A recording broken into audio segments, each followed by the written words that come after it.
I welcome to the 10th episode of Grand Line Grinders podcast. Of course, it's your host, the half-breed, It's Not Steven, and Kebby G. This week, we're going to have a little bit of interesting talk, of course, talking about the current meta shifts. A new deck has finally risen onto the top 10. Plus, we also have a little bit of discussion about changes in card prices, plus what we think could spike based off of the bans, because certain decks might be available and might increase prices, so buy them before that happens. And also OP 12 and a 13, what cards to pick up potentially that are maybe cheap now. That's what we're going to have a discussion about. And plus, we have a little bit extra discussion about something that the Backbreed wants to talk about. So, how are you doing today? It's not Steven. I'm good. I'm doing well, thanks. Played a bit of OP12 this week. Was having a lot of fun with Calgara, actually. It's a deck I know I hyped up last time in the podcast. I just wanted to give it a test, and yeah, it's a pretty darn good deck. So I'm excited for that. Excited for the ban list. How about you? Did upgrade? Yeah, I'm feeling pretty good too. I've been testing a lot of stuff in OB12. It's been really fun. Been messing around with Kuzan and also been trying to figure out some like non-standard versions of Zoro. I was playing a Zoro with the two Kinemon halves and fusing them together into a full Kinemon. That was pretty fun. Actually, not that bad either. I actually won the mirror several times, which was pretty cool. But yeah, I'm just, kind of waiting for OP12 to come out, the ban list, more OP13 announcements, that kind of stuff. But I'm definitely still very excited for the future, so we'll see. How are you doing, Kebby? I'm doing great. So, let's go ahead and dive straight in. So, ranked. We have had our since the starting of this podcast. We finally have our first 10 rated deck. Blue Purple Luffy. Are you guys happy with your new Overlord? I mean, it's not the new Overlord. It's just there is no more debate anymore. This is like the top tier of broken deck, right? This is like not really or very limited options to beat it. Extremely consistent, extremely oppressive, extremely repetitive, and just has an effect that like fundamentally breaks too many of the rules and balance levers of the game. So I don't know if the power rankings existed when Sokka was dominating everywhere. I'll have to see if this is really the first 10 in the history of forever. But I do think if we go back, this might be the most winningest deck in One Piece TCG history. Like, I know everybody talks about Sokka because that deck survived for a long time, right? Like, they banned Great Eruption and Stage before they finally, or they banned Great Eruption and some other cards before they finally decided to ban the leader and Moria. But I think Blue Purple Luffy might come to be remembered as the best deck in the One Piece TCG so far, like full stop, and we'll see if it ever gets topped. But how are you feeling about rating 10 here, Steven? I do understand where you're coming from. I still think Sakazuki was arguably for the time a better deck. Mm-hmm.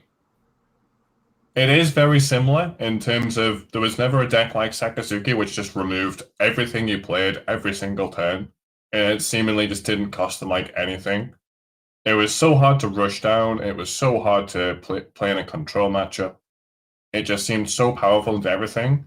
The one thing with Luffy is it's going to tear a matchup into Bella Betty. Like, it's so stupid that this deck that nobody really played. I guess there's a few people here and there that were very, very good at Bella Betty and would still do well with it in tournaments and whatnot.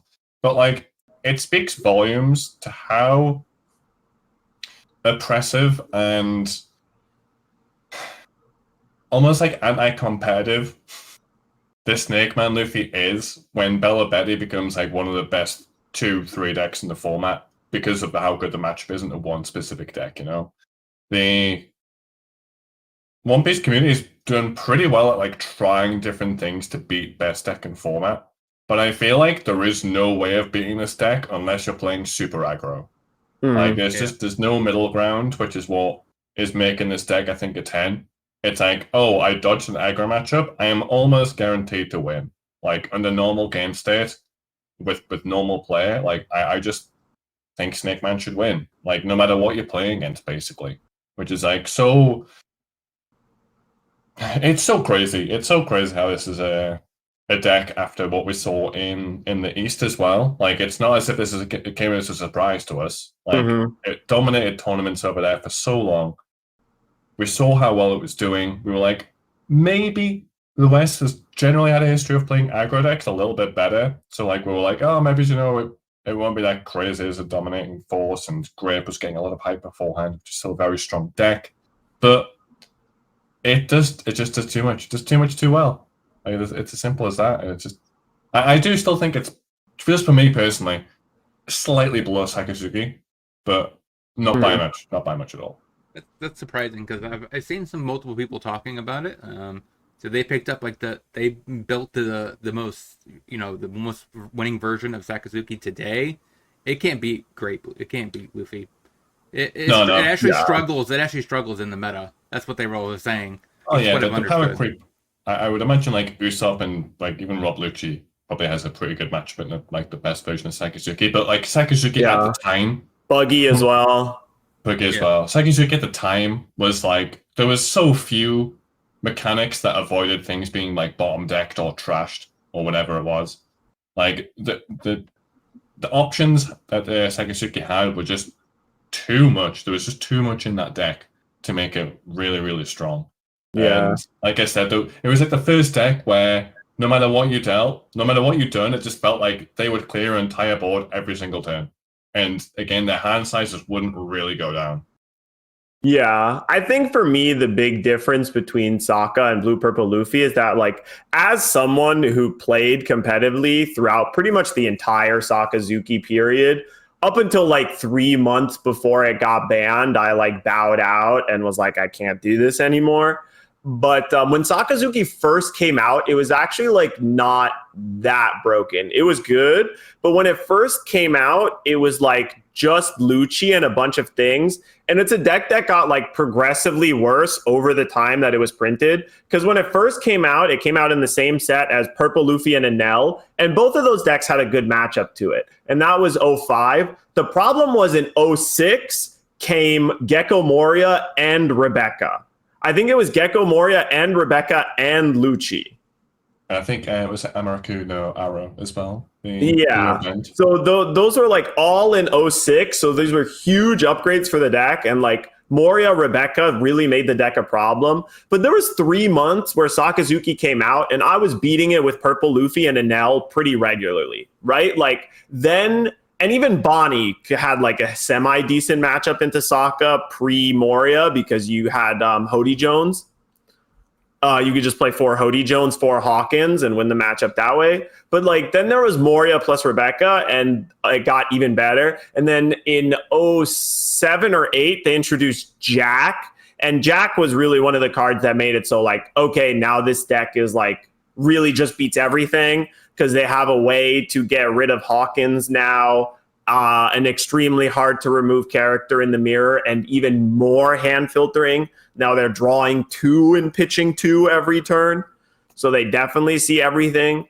But like Snake Man Luffy was just like, the instant it hit, it had all the tools, doesn't really need to get any better or any worse. You already have Sanji, you already have Nine Mom, and I've just been like, every time I see someone be like, oh, they should just ban Gum Gum Lightning, I'm like, have you played this matchup at all? Like, have you played this matchup at all? Like, do you think, oh no, Gum Gum Giant, sorry. Like, do you think Gum Gum Giant is going to make a difference? Do you even think banning Nine Mom is going to make a difference? Like, no. It doesn't make any difference, right? The thing that makes Purple Luffy win is looking at the top 5 and having infinite selection every turn to see the exact correct answer in this moment. And even if they remove 9 Mom, they just play more blockers or more other stuff. They can win at 0. They can just play blocker Nami and hold up 5 Dawn worth of counter events. You know, there's no winning. Sorry. Yeah, and I mean, it also makes Charlotte Linlin worse, right? Because normally you don't know whether you shoot the top card of your library is, but with Blue Purple Luffy, you do, right? You set it up to either be a 2K, a trigger, something like that, where it literally gives you more value. So Linlin is not a problem. It's just the fact that it conjunction also with Sanji, also with with the leader is the problem. So like no matter how you want to ban it, you take like 6 cards bannings just to probably get Blue Purple Luffy down. Like it can literally adapt and keep just because you can't beat it in the late game. The late game, it gets 2 best cards off the top. So like you could ban Sanji, Lin, Gum Gum Giant. You probably still wouldn't stop it. I mean, usually they have a blocker and the ability to get over like a 15K swing at all times. Yeah, so I think it has to be the leader. Like, there's no way around it. But how do you guys feel about the other top 2? Like, they're both getting about 9.3 to 9.4. Not a terrible rating. I've been like trading places every now and then, just by a little bit. I wouldn't read too much into it. It'll just be what players run it this week. You know how their matchups have actually kind of played out a little bit. Like it's just, I think that honestly, like I think the top 6 are like fairly set in stone. Like it's just how they organize them. Like maybe Purple Luffy should be in there as well. Yeah. I do see that Bonnie's now kind of really fell off because I think it's trying to pivot more into the Blackbeard and Snake Man matchup, and it's just made its like aggro matchups worse. And then it pivoted, it like slingshot back to like try and make the aggro matchups better for Bonnie, and it's just made Blackbeard and Snake Man just like super unplayable. It's I don't know. I think the rest of it I wouldn't really read too much into it. It's just kind of apples and oranges. Like you're either a Luffy deck or an anti-Luffy deck, right? Yeah, the top 5 decks are Blue Purple Luffy and 4 decks that at least have a somewhat winning matchup into Blue Purple Luffy, right? Like, and then everything else is kind of down below, right? And I mean, I guess I always think that Green Purple Luffy has a decent Blue Purple matchup, but I guess it actually doesn't, huh? It's 40%. 47. Yeah, so it's like... So it's almost 50-50, but not really. It's like 47. Yeah, so not really. I think that the one last thing I want to mention is what... The only other deck that comes to mind is Blue Dofi, with how prevalent that was. And especially again how long it was there for. I get you kind of get similar vibes with, in a very different way. Blue Dofi just kind of done its thing and just didn't care what deck you were playing. Similar to Man, it just done its thing. It was super consistent, really strong turns. The only thing is, obviously, Dofi would be like strong turns from like 3 onwards. Like it was always just going to have a really good turn. Yeah. Snake Man feels the same, except you get like a little bit of leeway, which is why these aggro decks have came in. But was Blue Dofi as annoying to play against as Snake Man is? That's where no, you don't think so? Yeah, no, at least the game Blue Dofi had some weaknesses too, right? Like Blue Dofi was like slightly losing into Shanks. I think Blue Dofi into Shanks was like 49% for Dofi.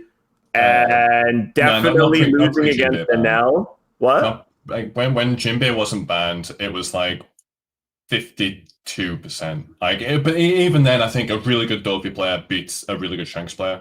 Yeah, like I still think like there's matchups that were close, and most importantly, like the matchups felt more interactive. Yeah. But then again, I was the person playing Enel in that era, so I was fine. Yeah, because the thing is, Blue Dofi had those top 5 mechanics, that was a very prevalent part of the deck in terms of 1-drop Perona, 1-drop Sengoku. It kind of knew what was coming, and then the 2-drop Teach of like literally putting a card on so you knew exactly what was coming. It had those similar mechanics of, I'm going to look at my top 5, it's going to be very consistent, I'm going to play out these bodies, I'm going to span the board in a very different way. I'm going to play 2 bodies in a very different way to Snake Man. But I do think there's a decent amount of crossover. It's just, Blue Dopey was like a considerably more aggressive version of it, and it had a very clear kind of play style to win, similar to Snake Man's, but a very clear, very clear I play just style to think win. Blue Dopey wasn't nearly as good at playing defense. Yeah, In That's terms true. of That is like, true. Yeah, so as Blue Dopey, you're like, the things you're relying on to keep you alive are like blocker boa that you kind of want to attack with anyway, and like a handful of 2Ks or whatever, right? Yeah. But not even that many Dofies were like playing the full set of 2Ks or whatever, but they're just there's no Gum Giant for blue or like, Gear 2 or whatever, right? Like these events that really help them live longer than it feels like they should. Yes, Dofi felt a bit more fair when going for lethal, which is why it would have been very interesting if Gum Giant was never a card. Yes. Like, I think it would have been super interesting, but now that we've kind of had it, I don't think it's enough to just ban like Gum Giant. Similar how the ban Jinbei. I don't quite think that would be enough to disrupt Snake Man in a similar way that they've done that. Yeah. It just has too much other stuff going on. Yeah. I mean, I'm like warming up to the idea of banning Snake Man and giving Gum Giant like another 3 months. See if it really is still going to be a meta dominated by Luffy's. Because there is so many more options now, especially come OP12 for non-Luffy leaders that feel viable. And then, we can decide whether to ban it a little later on, but there's just no ifs and or buts about Blue Purple Luffy. It's got to go. Yeah, because like my biggest issue with it is always when it like there's a certain turn, like literally it's what. So once they get to 8, that would be about turn 4 or 5. It just feels like the game's over. Like like the feeling that you just don't, that the odds of you being able to come to win from that point on, you just feel like there's no chance. Because they literally see twice as many cards. They literally see all these things, getting set up, getting everything they want. It just gives you the opponent as the opposing player playing anything else. It's like, there's no way I can keep up this incremental value, and it just feels like you lost before you even lose. That's the thing. I feel like it's not a good feeling. As soon as they use that leader effect for the first time, I would imagine with like a 95% accuracy, the Luffy player could tell you if they're going to win the game or not. Like literally after the very first time they use leader effect. Usually the second time they use leader effect, if they haven't lost already, they basically won the game. And it's like, it doesn't matter what my opponent does, my deck is that powerful that I decide this game. Like, it's not, if my opponent's not playing Bella Betty, I decide how this game's going to get played out, and even then it's not as if it's like unwinnable. The Betty match is what, like 32% or something. Like, it's not, for like how prevalent Betty is, it's still like 1 in 3. It's not even that bad of like a terrible matchup, if you know what I mean. It's not like 17% or some silly numbers that would see. Yeah, and I feel like the comparison to Dofi isn't like quite the same either, because like Doflamingo was most broken when it found Jinbei and when it could really create like a board of 4 or 5 characters on their 6th on turn or something like that, right? But that's 1 out of 4. But for Blue Purple Luffy, all you have to do is find 2 or 3 out of your 14 or 16 ramp cards. And it doesn't really matter which ones, like when they go first and they're like, okay, ramp from 3 to 4, untap with 6, ramp, untap with 8. It's just like, it feels like you've lost already, just instantly, They're healthy. They're untapping with leader effect, and now for the rest of the game, they get to do whatever they want. But the only reason I kind of bring it up is because some games where I certainly do, I'll say like high roll and like rolls like Corona, a Jinbei, a Boa, and everything. They knew exactly what was in their top 5, top 3, whatever it was. They knew what they were going to play, and it almost felt like you weren't in that much control of the game. It's like how efficient, how good is the Dofi plays after this? Because if they ever got Jinbei, like the 4 don or the 5 don turn of like Jinbei Boa, Jinbei something else, it felt like the game got really out of hand really, really quickly. For sure. Very much can happen with Snake Man. It's just a few turns later. But yeah, it's annoying that we're never going to get to experience the game how it would have played out without Gum Gum Giant. Yeah. I would love that card to be banned because I still think it's one where when you're building decks, you have to constantly think about it. It's like, if I'm playing a color that can't rest a Dawn, I'm instantly at like almost a disadvantage compared to these purple Luffy decks. Yeah, so I imagine it will eat a ban, and then it'll print a Rada version where you basically look top 5, take one Straw Hat, put the rest in the bottom of your deck in any order. It's probably how they were going to errata it, if I would have to guess. Something like that. Because, I mean, there should be no world where you put the cards back on top. It should look at promos, it. The errated promos that they've released have been, like, super overkill. As in, like, it'll be, like... nerf to the ground. Yeah. I look at your top 1 card. If it's a Strike Crew, add it to the bottom of the deck. It'll be something like just basically unplayable. Like it'll not be anything. I mean, I think what I said would errata it enough though. Like top 5, take a Straw Hat, put the rest at the bottom of your library. I think that would be enough. Too good. Yeah, that's still too good. You think? Because you wouldn't be able to use Sanji anymore. You wouldn't know the top 5 cards anymore because they're at the bottom. Yeah, I mean, it would be worse for sure, but it still would be unhealthy game design, I think. Okay. I think the more interesting thing to ask is, like, what happens to the meta when Blue Purple Luffy gets banned, and how much does it actually change? Because it definitely is the case that, like, Green Purple is one of the, like, it's like the next really fast, really consistent deck at just, like, you just find Sanji play some stuff and then kill them. Run over them before they can really stabilize because with your hard to kill characters. But feels like there's a whole meta that could be. I guess the main question, the way I'll centralize this question is, like, if Blue Purple Luffy gets banned, what's most likely going to be the deck that, like, the format warps around? Do you think it's more likely to be like Green Zoro or like Green Purple Luffy, or do you have any other ideas? The first thing that comes to mind, I'm really interested what happens with Bella Betty. Like, if this does get banned, what's going to happen with Bella Betty's play, right? Like, will it, like, absolutely tank, or will it be still pretty strong? Because it's not as if it's like a deck with, like, a bunch of unwinnable matchups, and it's just, like, really, really good in that deck. It's a pretty solid deck all around. In my mind, though, I think what will end up happening, my instinct's going to be something along the lines of Purple Luffy. Like, if Gum Gum Giant doesn't get banned, I think maybe Purple Luffy makes a little bit of a comeback. But I think, honestly, maybe something like Shanks might be fine.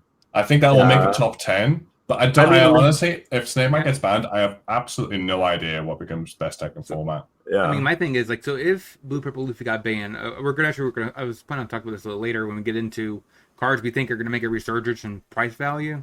For sure. I mean, we can start transitioning. But definitely, I think it would be, once Blue Purple Luffy gets banned, all the decks that it basically shoves out of the format just make a skyrocket, and Bell Betty's going to fall.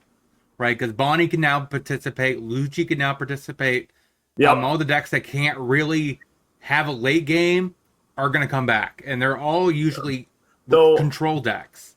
One thing I do want to, like, kind of damper your guys' enthusiasm with a little bit is that, like, in Japan at least, and, like, there's Kyla Kai, or I forget exactly how to pronounce his name, but big YouTuber from Japan who often works with, like, Cross AI and Hervoye and Jonas.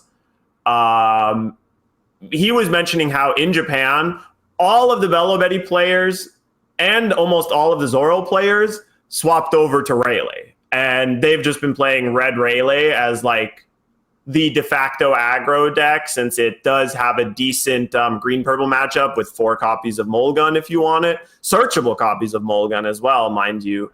And Bello Betty has kind of phased out just because it's weaker than, like, significantly weaker than Rayleigh against Green Zoro. But yeah. But before we get into that, I want to give respect to the new deck. So what do you guys think about, for all those amazing Reiju fans out there, where you guys think this deck is right now? It got 10th finally. It's on our radar now. What do you guys think? Deck's fine. I don't know. I can't be too excited about it. It's still feels like a very all or nothing deck. There's some very funny interactions for sure. Like, it gets a lot of wins against black, purple, and green, purple Luffy by just spending the whole game on 4 Dawn. And so if you have 4 Dawn, the Jet Gatling Luffy doesn't gain Rush. It only gains Rush if your opponent has 5 Dawn or more. Just like the Beer Luffy only gives plus 2k to leader if they have 5 Dawn or more. So that's like an interesting interaction. And it can race decently with Betty if you hit the 7k rushers. Am I reading this right? So Reiju has a 72% win rate into Zoro, a 68% win rate into Bonnie. Yeah. And is that an 80% win rate into Smoker? To Purple.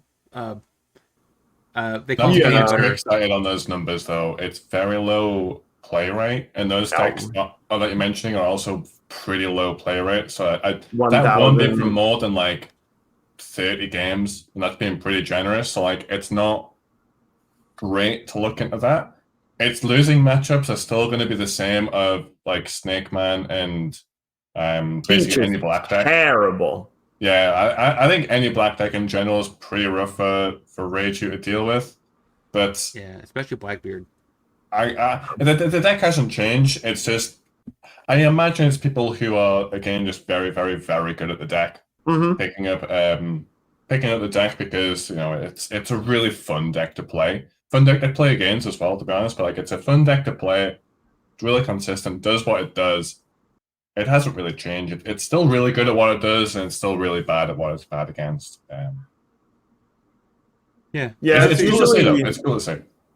It's usually decent into a lot of the aggro decks because it has these like 7k rush bodies that help clear in the race. But yeah. Yeah, actually, it's actually a deck that I just finished picking up the last few cards for, and I'm gonna since I did get on the wait list for 2 of the tournaments, the 18th and the 25th, I believe.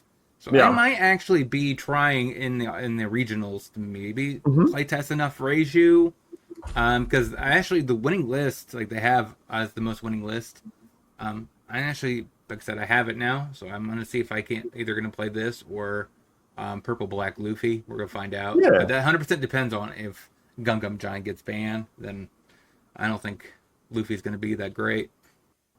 But I think if Gum Gum Giant gets banned, Mono Purple and Black Purple will still be fine, but Green Purple is probably going to get hit the most. Yeah, I think Oil Luffy is probably the least dependent on Gum Gum Giant to kind of steal out those extra wins. It definitely helps it by probably like a percentage point, but I think certainly, I don't know, if whatever reason Snake Man survived, and definitely Grape Luffy probably rely on that hand cycle just a little bit more. Yeah. So let's go ahead and pivot. We're 30 minutes into the podcast, basically. Let's go ahead and switch. For sure. I was trying to see if I can find the Roger cards. Let's go ahead and talk about Roger, and then he'll get into his final conversation. Oh, yeah. I can save my thing for next time, so that we're not here for 10 hours or for 2 hours. We're only here an hour. There's probably going to be like a 2-minute thing, so it's perfectly fine. So what do you guys think about Roger? Here, I sent you the link if you want to pull it up, but I sent it in Discord really quick. You just got to scroll down a little bit. So what do you guys think about Roger?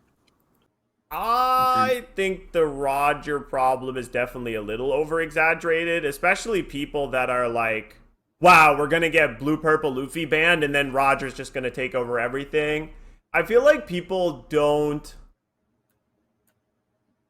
There's too many people to me that think that win rate is everything. We know what it does. We can just look at the alternate art too. Yeah, there's the Roger. That's fine too. I feel like too many people think win rate is everything, and they ignore everything that happens in between, like the game actually being over and being won, right? And that's one of the things that makes people say that, like, oh my God, Blue Purple Luffy is not even that big of a deal. It only has a 51% win rate against every deck with 10,000 plus matches. And like, look at Bella Betty right there. It has a 53% win ratio or whatever, right? And it's like, you're not understanding the actual gameplay of what happened. And I'm going to talk about this. I was going to talk about this in a video at some point, and I still might. But like, I think Roger is balanced. Like, the main comparison between Luffy and Roger is like, oh, they both have really strong leaders. You have the 6K and the 7K. But one thing that I have to say is, like, the higher your leader power is, it matters way more early, right? Like, being a 6K leader in the early game is way more important than in the late game. And it's kind of the same with Roger, where like being a 6K leader early saves you a lot of damage. Being a 7K leader late isn't necessarily as effective, especially depending on what decks you're playing against, right? And like, the question is, what do you do with that 7K leader? We'll see. I think the caveat with that, though, is Blue Purple Luffy is a 3 life leader. Roger's a 5 life leader. So those first two initial hits are at parity. It doesn't really matter that he's a 5K leader until it actually matters later. So, I mean, I would think maybe there's not that big of a difference there because, I mean, you get 2 additional cards for card advantage versus 6K in the early game. I can understand where this kind of like hype is coming from and slash like fear of, oh, well, Gold Day Rogers is going to be kind of the best thing ever. I do think it will be a strong leader, but I think a lot of these OP13 leaders are looking strong. Like, I don't think this leader stands out to me of like, oh my God, this will be the leader for the whole entire set, and that's it. You know, I don't see that happening. I think it'll be a very strong leader. I think it'll have it looks like it's going to have a very solid curve about what it wants to do, or it looks like it's got good ramp cards, decent blocker. Mm-hmm. I think the worry is the 5 life. I think this will be a pretty hard deck to kill. And red, the thing is, like, red purple, the red purple Luffy has been like a pretty underrated deck for a lot of this format until funny enough, OP11, I think that's where it's been massively outshone. But Red Purple Luffy has been pretty good. I have a feeling Red Purple Luffy might be better than this Goldie Roger. Like, that's my kind of hot take. It's just that Roger's getting a lot more support. Yes. Like, it's hard to say that when we don't know exactly what it's going to look like. We don't know what the meta is going to look like, because I've got a feeling this Julie Bonnie is going to have a pretty solid matchup into this Roger. Yeah. Just even from the set itself. I understand the fear. You see this giant 7K leader, not many drawbacks to activate the effect. The cards they printed have seemed to be very good. Yeah. But without seeing a game-breaking card, I'm not worried about this right now. Yeah. I'm definitely a little bit more scared about the 10 drop Rayleigh than I am the actual the Roger leader, the 10 drop Roger, because I think that card seems really strong. It's like a 10-13, and it gives your leader +2, and it gives all your opponent's characters -2. Yes. Like, that's the thing that seems a little scary to me, of like, oh wow, okay, now not only am I 9K leader, but everything else is smaller. And that card seems like a real problem of like, okay, the first one, not that bad, but you very quickly see the issue when they play multiple in a row. Then you're really like, oh, whoa, okay, well, that's not good. But they did make it in such a way where that is not likely, because the 10 drop Roger does Dawn -3. So you can only play 2 in a row if you have some way to get a Dawn back, either with a Black Maria or an 8-drop Katakuri or something like that. So I think they have made some levers to make this deck not as scary. And I think there's plenty of ways for them to do even more of that. Like, imagine if they add some sort of Magellan card in a going forward set, or if people just start playing Magellan and Purple Luffy for this matchup, right? Because if you just, that's like a real interesting and real fun interaction too, where your opponent's at 10 Dawn, they're 7K leader, you play Magellan, you Dawn minus them 1, boom, all of a sudden they're 5K leader again. And you could just bam, get in a lot of attacks. So I think there's way more ways to create cards to make games interactive and balance this leader than especially Blue Purple Luffy, because like what interaction is there with the Blue Purple Luffy leader effect? You know, you find a way to give them Dawn minus 3, you know, put them to 7 Dawn. It's like not the same. I'm kind of laughing over here a little bit inside. So we literally just talked to Market Watch, and literally you bring up the card that you think that you just, Magellan, buy your copies now. Yeah, I mean, it's just, I didn't think about it until I actually looked. Like, I just realized it right now in my brain. I made that connection, oh, that's interesting. You know, that's a nice little piece of counterplay. I mean, Magellan is unfortunately a card that will rotate 3 months after Gold Roger comes out, but yeah. It is a thing that they could make more of. They could make more cards like Magellan, which would create a really interesting interaction in a lot of matchups. Yeah. So me, when I first seen this card, I had a similar opinion as Steven. And I was like, this card is not going to be that impressive unless they print the cards needed for it. So, but since they decided to go ahead and go about it, and they printed Buggy, which is kind of insane because not only is it a 2-drop, a turn 2 ramp spell, it also is a 2K counter for some strange reason. I don't understand why. So I'm not sure if this leader is going to end up being I use my Roger Pirate ramp early and a generic best purple red guy at top. So like if like your A drop is actually dragon. Is that what you're going about it? It's just generic good red purple cards at the top end, not really Roger locked. And your ramp, kind of like how purple black Luffy is, the ramp is designated to him, but the late game is not. That could be how you go about it.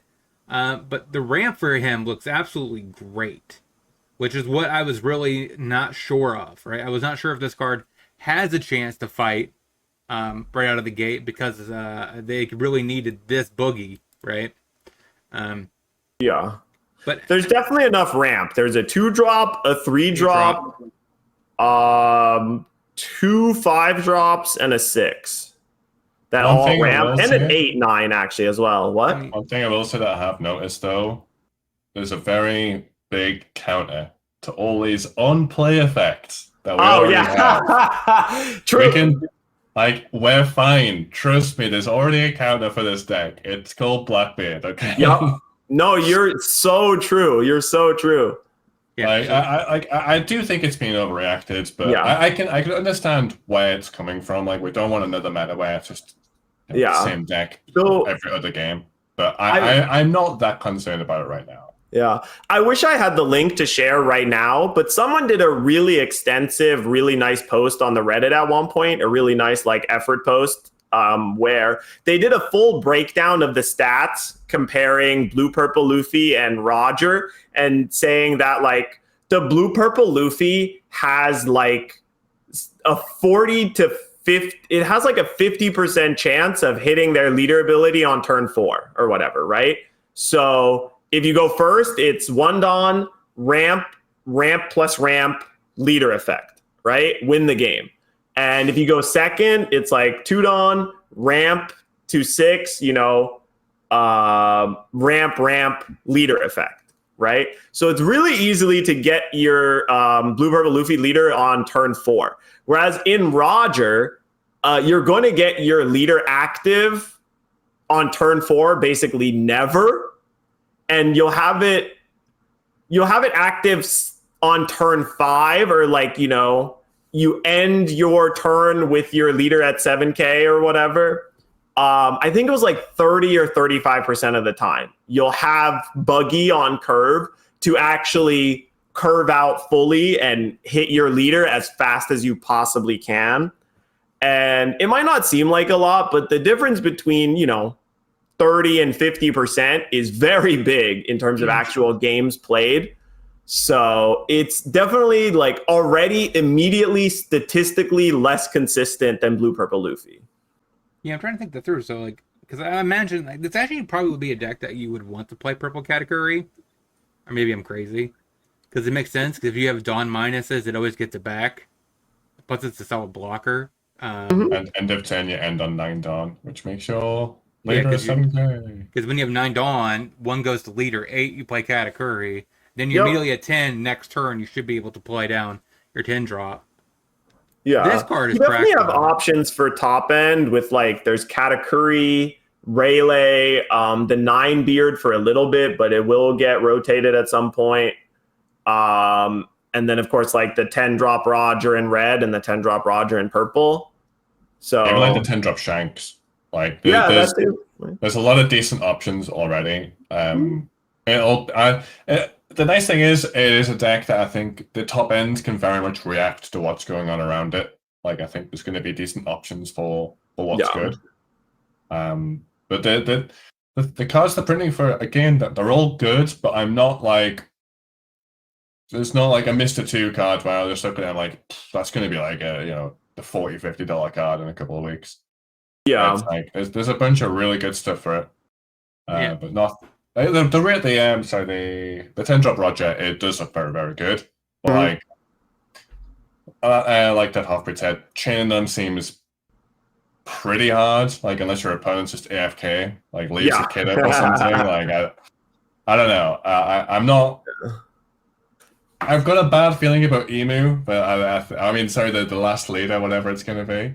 Yeah. I've got a bad feeling that's gonna like really. Everybody's gonna instantly forget all the complaining they were doing about Roger and talk about how broken Emu is and the most degenerate thing since sliced bread. Yeah, very possible. There's gonna be a reason why it's not been revealed yet. Yeah, maybe. But overall, I am happy though that Roger, they're not printing any secret rares or super rare ramp. I've never been a huge fan, I guess, of too much of that. So it's nice that your 3-drop ramp, your buggy, etc. They're all just rares, so they're not going to be expensive foundational pieces. But this is the tutor. So does this technically work with former pirates? No, it doesn't. Unfortunately. Yeah. Yep. It is current Roger Pirates locked. The way to know is if it says look at the top 5 from the top and reveal up to like one card that includes. It's always includes is like the keyword to look out for when includes or in its types rather than type card. So maybe the former pirate. Wait, so you can't search the Rayleigh with right now, which is unfortunate. But you could with Roger, right? Yeah, the 10-drop Secret Rare Roger is Roger Pirates, period, yeah. Yeah, so, I definitely think the 10-drop was actually pretty sweet. Where is the 10-drop? Because, I was talking, when you rated out to that one person, I was talking with him, that actually is a great way of just turning off characters that can't attack. Because it basically gets rid of that ability off the stack. And plus, it actually, I think, it's... Oh, it didn't make it into the spoiler page here. That's weird. Yeah, it is weird. It's one of the biggest cards from the set. But I do think this card's absolutely kind of great, though. Either it's a defensive thing, or potentially you could remove 3 things with this. 2 small aggro threats. Have you heard that this card was printed incorrectly? Oh, it's not the actual verbiage of this? It's just the counterpart. It's only during this battle. It's not during this turn. Oh, this part. Yeah. I figured that would be a typo, but I'm talking about the main. 4 Dawn, basically, to kill 2 small things, and your Roger is going to swing into the other thing. You can get rid of 3 things at one time against aggro. I mean, it's pretty good. This is very specifically to help against the Rayleigh matchup and pretty much nothing else, which is kind of funny that the card with Rayleigh's face on it is good against Rayleigh, but not many decks have characters with original power 4K and 3K other than Rayleigh. But in Rayleigh, like against Rayleigh, the original power 4K or less is pretty huge because that means you can KO the 4-cost Luffy and something else, and usually the card it plays. So with like one card, you clean up both halves of their 4-cost Luffy. That's like the nice thing about it. But unless you're playing against a deck that plays the 4-cost Luffy, I don't see a reason for this. Kills Luffy and Sanji in one Yep. card. In that time. It's a good card. I'm not, again, it's original power, so like, it's not going to be It's it's a 2-of for certain matchups. Yeah, Purple's got a lot of different ramp cards. The problem with the being a counter for 1 Dawn, that then makes your top end real awkward.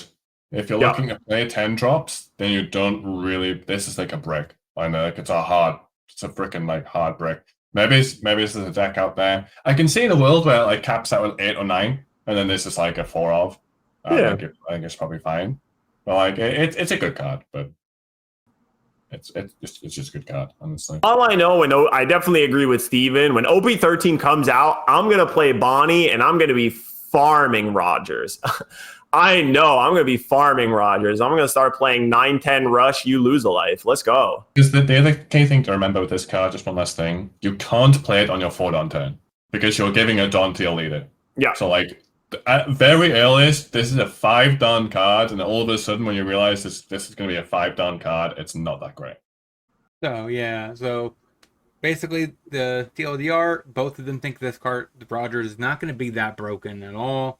And I'm still on the fence about it in general, because I definitely think there's a possibility where it could be the best purple deck.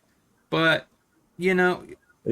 I mean, especially if Gum Gum Giant gets banned, there's definitely even a greater chance this might be the best purple deck. But then again, I did not think about Magellan, so that might just be enough to take this card out of the mapping. Maybe that's actually a card you want to play in the you wouldn't play that in the mirror unless you did it after a Katakuri.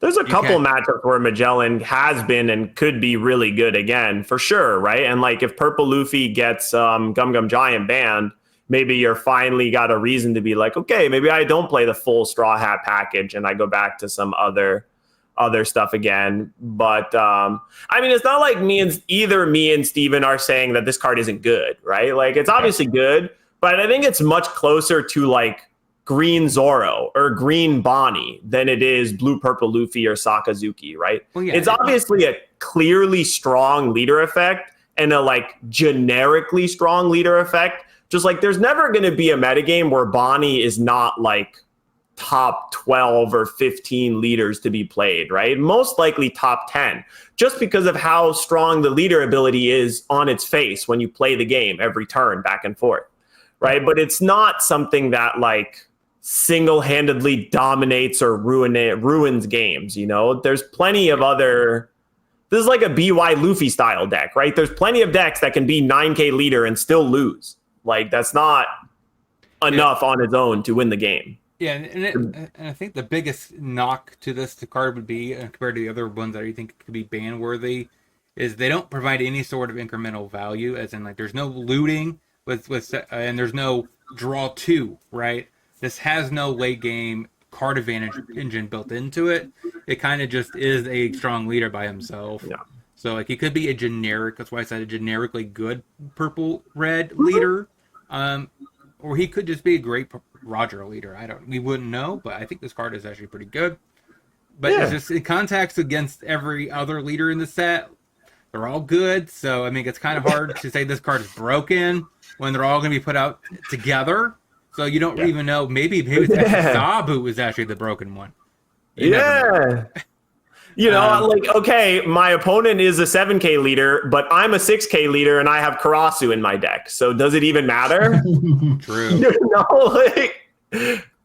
But yeah, so the Half-Breed has one more thing he wants to talk about, and then we'll get into the closing part of the podcast. Yeah, I mean, I don't want to keep everyone here too long, but it's just the main thing is like, there was an announcement recently. Obviously, I don't know if people know, but League of Legends is creating a trading card game, and it was going to come out like towards the end of October.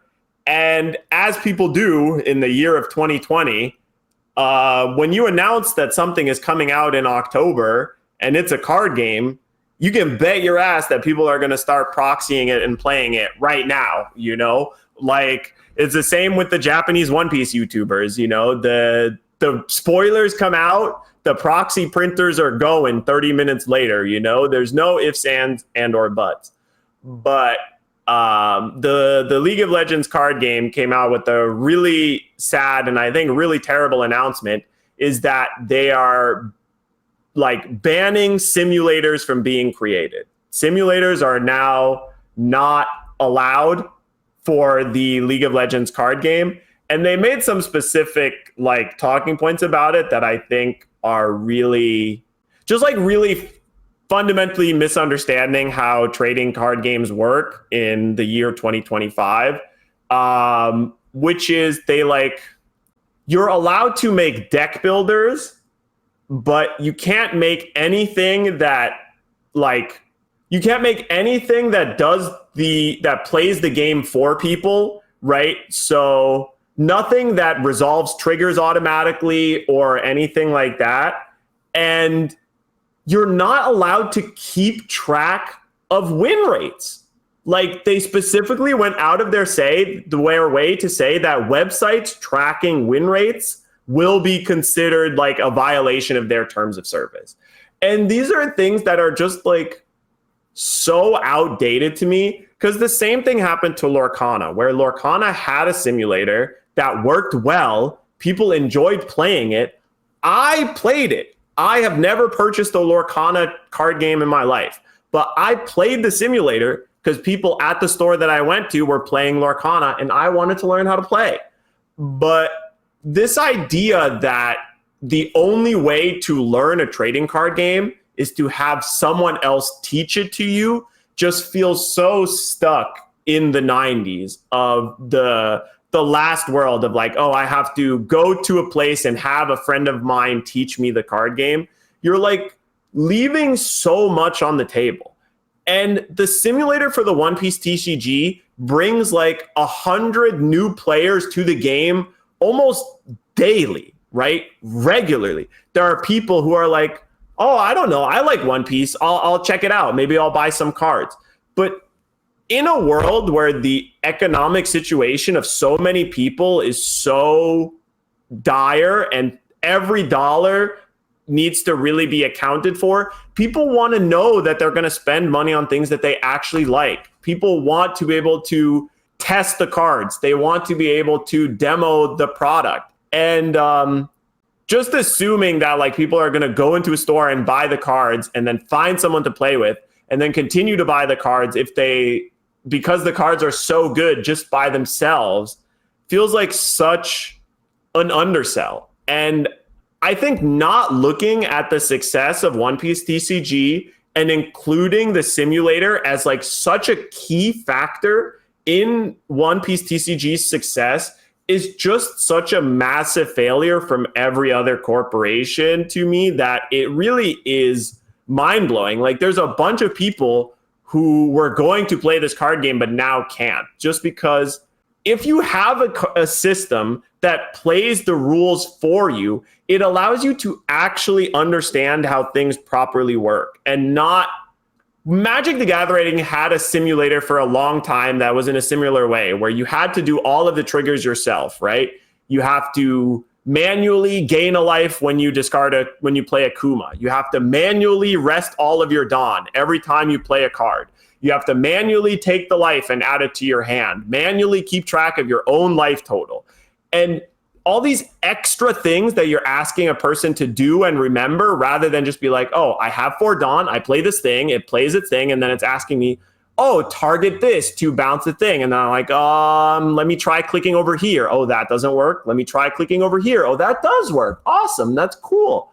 And I'm sorry. It's like a whole long spiel because I'm very passionate about this. And I'm sorry for, taking so much time from the podcast and stuff, but it is something that I just wanted to point out to people and say, like, we should really be so thankful for the sim because it's so amazing. And I don't know if I'd be able to like still play this card game as much as I do without it, because I don't have the ability to easily drive 30 minutes to a store and go play. But there's still so many connections that happen because of the sim, right? Like, I'm able to talk to people like you guys. I'm able to make this podcast. We're able to have all of these informed discussions about the card game and how to make it better, how to enjoy it better, how to get new people to enjoy not only collecting, but actually playing it and enjoying it. And without the sim, none of that would be possible, I think. So I just wanted to give respects to Bandai for allowing the sim to exist and really wag the finger at all the corporations that are just like shooting themselves in the foot for no reason. Anyway, that's my piece. If you guys have any opinions, sorry for my long soapbox speech. So first of all, the premise that you don't want the win race to get out, this is a competitive card game. We're here to know the win rates. We want to know what the best decks are so we could use the best decks to go for tournaments. It's the whole point. Secondly, the only legit argument I could ever hear from a corporation saying they don't want a simulator, and that's because it competes with their own product. Like Magic the Gathering, they don't have a simulator. That's because, well, they have Arena. They have their go-to their online platform. Plus, it's needed for content creation. Content creators use the sim or the online clients like Pokemon TCG Live, etc. to make content, to boost the game on YouTube, which gets more people in, gets more people wanting to play the game. They try out the client. If it's a good client like Pokemon TCG Live, where the game is basically free, more people will get in, play the game, and do it competitively for free and have a nice client. Or you have your simulator, which is also free. Either way, it's advertisement for the game to get you into the game and learn the basics. So that's like the only way I could even hear a company say, I don't want a simulator, and that's because they have their own product that they're planning on releasing with the card game that fulfills that void, and they don't want a competition with a free product. That's the only way I could see that thing. What do you think, Steven? Yeah, the giant hoof of copium. I believe that Riot plan on releasing a simulator, either within the League of Legends client or Runeterra client or something. And this is like the only reason I could ever think of where this is ever considered a good move is, look, we've got our own thing. Use this official one. The don't tracking win rates thing it's really interesting. I'm kind of down with the concept of it, but like in reality, I just don't think it's gonna work. Surely what's gonna end up happening, like even just off the top of my head, I'm gonna go to locals, I'm gonna say this is my deck, this is my win rate. Maybe I speak about it on a YouTube video, maybe speak about it on a podcast, whatever it is. And someone's gonna end up compiling all this and put it behind like a Patreon or something. Like people are gonna try and everything they can to find ways around this. Say about it in a YouTube video, whatever it is. Like, I just don't think it's feasible. But maybe it's they have a trillion lawyers that are going to get DMCA strikes for everyone just for speaking about what the win rate is with the deck. Like, what's funny is they've tried something like this before and failed. In TFT, which is a League of Legends game mode that I play a lot, they tried doing something very similar where they removed the ability from websites to track win rates of certain like parts of the game, certain like cards or augments. So they removed that win rate tracking, and now the websites like didn't work and couldn't do it anymore and weren't allowed. But what happened very quickly is all of it just went underground. It just all went to Google Docs that were shared between pros and kept out of the sunlight so that nobody got in trouble. And Teamfight Tactics, TFT, eventually had to cave, and they said that like, okay, well, what we're going to do is we're just going to implement those stats into our game itself. So rather than having other websites track them, we'll just put it into our game so that you can look at the stats. Because the idea is always like you don't want the meta game to go too fast, and you don't want everybody to just hop on the highest winning percentage deck. But the idea that you could like slow the speed of the internet down just by making something illegal kind of like fundamentally misunderstands the internet in every way possible, just because like people's favorite thing to do on the internet is like break the law or bend the law to the farthest it can possibly do, right? And that's artwork, that's porn, that's movie torrenting, that's pirating, that's, you know, copyright infringement, that's everything, right? So banning this stats tracking to try and like slow the metagame from being broken a little bit is like, I don't know. It's like replacing the circular wheels on your cart with squares or whatever, right? Like it. I get what you're trying to do, but so one thing, I mean, like, so what are they going to do? Because you know what's going to happen. There's going to be an underground Reddit community that literally does this for an entire platform, and you're going to go at them. What can you even do to them on Reddit? Like, you're going to sue them for them posting win rates? And it's like, to me, the only thing I'm getting from that is, hey, this is not a competitive card game. This is a casual card game. So I'm not even gonna play it because it's not a competitive card game. That's how I take this as, and I'm just gonna move on and play a competitive card game. Because I mean, I get it. You make a good point. It is probably Orange where they want it that way, is because then you don't just gravitate to blue purple Luffy. It's not dominated by one deck, and it just becomes a horrible time. But that doesn't seem very logical or reasonable. But like reality is going to set in eventually no matter what, right? Yeah. Even if you delay it by a week or two or a month or so, people are going to figure this stuff out eventually. And the only thing that changes is when. And like, you know, you could make all of the proxy YouTubers illegal, right? You could say you're not allowed to put the cards we spoil into decks until they're printed. And that might like delay blue purple Luffy taking over the meta by like 2 or 3 weeks, but people will still figure it out when the card comes out. And then you have the same result, but at like what cost? You've cut off an entire giant section of promotion and advertising just to like have this minor result later on, right? Like all of the proxy YouTube channels are now dead and gone. They don't make any money. They don't provide any hype for the new cards, for the new spoilers. And just for that to like affect the metagame for 2 or 3 weeks, it just like the cost to result ratio does not feel equal at all.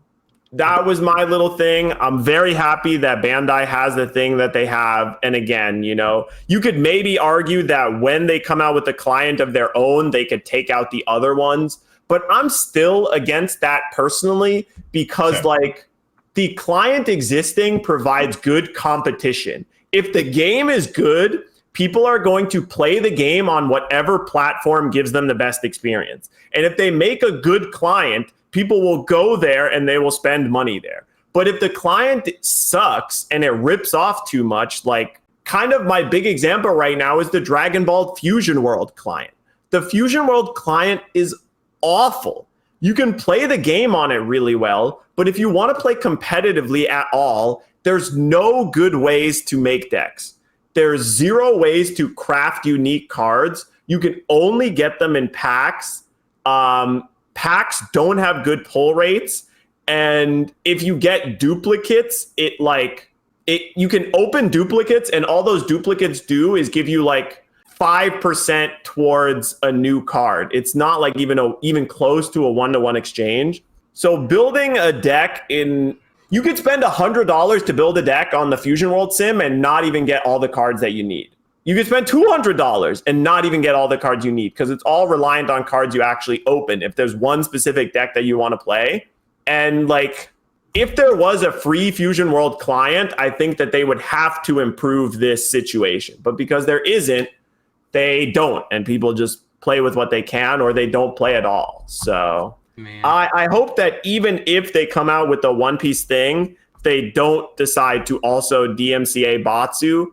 Because if there's cool animations and cool artwork and cool stuff, Some people will move over to the new one, but some people will still want to play the old one. And like, what's wrong with that? So basically, you just laid out that there's actually a worse economy than MTG Arena.